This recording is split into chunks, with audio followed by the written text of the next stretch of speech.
welcome to the stage, Monroe Martin, everybody! I'm back into dating, and back into dating, and I'll probably stop pretty soon. It's pointless. This is fucking, I don't want to get to know new people. I just want to fuck the ones I know. And I'm also new into like weed culture. Like I don't smoke, but I just started eating edibles because they're delicious. And I ate an edible before I went on a date 3 weeks ago, and it was the greatest shit ever. It wasn't on purpose. I'm not like that bold where I'm like, fuck her, let me take this edible. I have a roommate who, she had a piece of cake in her purse, and I went in there because it was open and I could see the cake sticking out. And I'm a great roommate, and I was like, you know what? I'm gonna eat this cake because I know she's trying to watch her weight. So I ate the piece of cake, and she texted me. She was like, did you eat that? I'm like, yeah. She was like, that's an edible, you dumb. I'm like, this is gonna be an awesome fucking date. I show up 45 minutes late, like a fucking G. I didn't even do that whole, I'm so sorry, I apologize for my lateness. I just walked in like, come on, let's eat. Let's do this. I know you're hungry, you've been waiting. I felt I had a little bit of leeway to do that because this was our second date, but I was a little hesitant to set the second one, so she asked me out. She was, hey, I would like to take you out this time. And I'm like, goddamn right. Like Kendrick said, this dick ain't for free. She goes, I wanna treat you to something different that I know you haven't had before. I wanna take you to an African restaurant. And I was like, I don't know if I can eat that much rice. Like a 50-pound bag of rice to myself? That's intimidating. That's so fucked up. I mean, it was great. The food was awesome. There was a lot of rice, though. It was fucking awesome. I think she got her revenge because there was like a little pepper, like that big, on my plate, and she didn't eat hers, but I ate mine because I like spice, and I like just fucking popped it in my mouth, and she just sat back. I was like, you like that? I'm like, it's getting hotter and hotter now. So she made me drink like this nut milk. I know that this sounds nasty as fuck. Here, drink this nut milk. It must have angered the spice, because it didn't calm it down. It was like the spice was just like, pussy, you thought some nut milk was gonna stop me? I'll burn this whole fucking mouth down right now.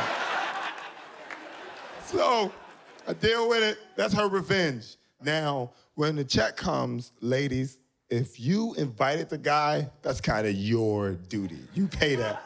That is, you're laughing because you're like, no, it's not.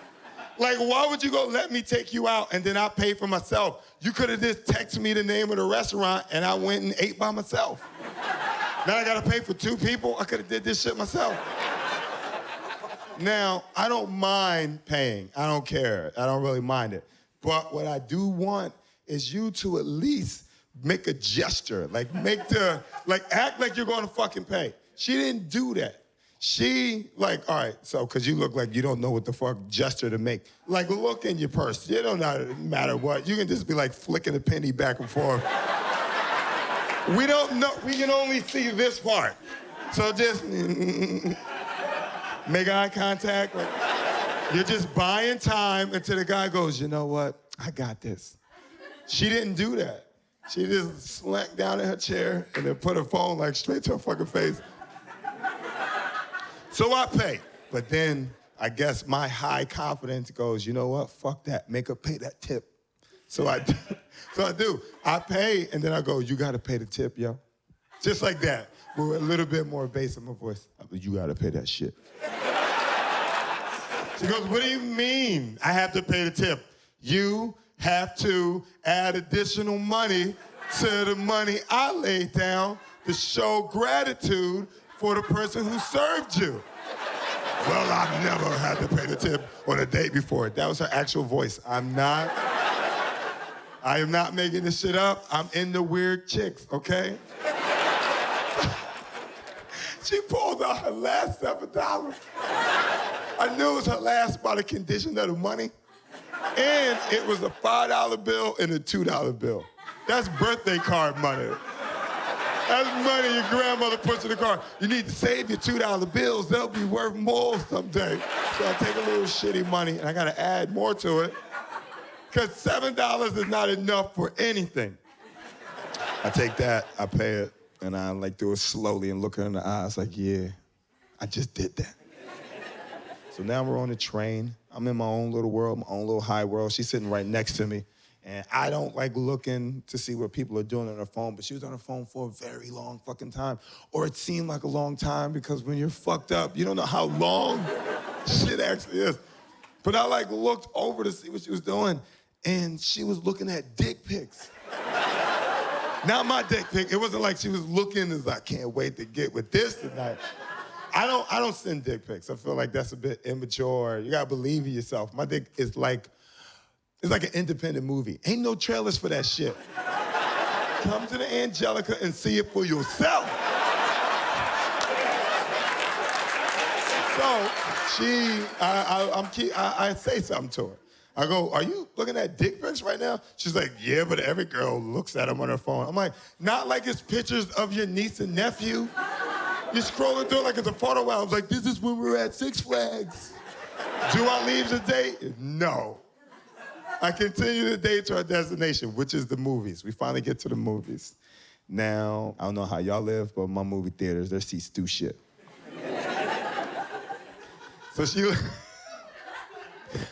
lifts up the armrest, and I'm thinking that like, yeah, okay, she might get a little close to me. She feel guilty for looking at dicks. She positions her body and leans back and then puts her feet up on me. And I'm like, fuck that. I knock her feet down, but I like must have summoned up my like of mice and men strength. Like I was just too much. And the fucking body swung over to the other side. That was excessive. I didn't need to do that.